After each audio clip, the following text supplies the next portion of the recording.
कोटि कोटि प्रणाम जात हो।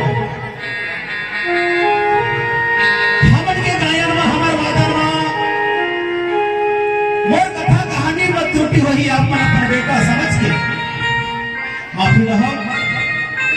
कापा आप मन के कौन जाने पहचाने चेहरा आपन के बीच है माँ के 10 गाता सुनाए खातिर पहुंचे हमें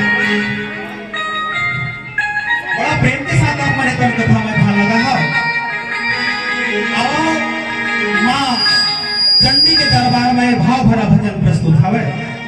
ओकर पहले आप सब मन है तो जोरदार ताली लगा के जयकारा लगा।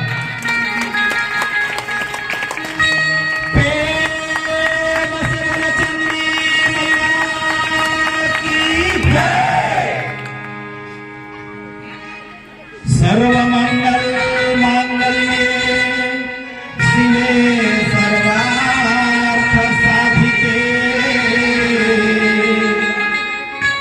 शरण्ये त्र्यंबिके गौरी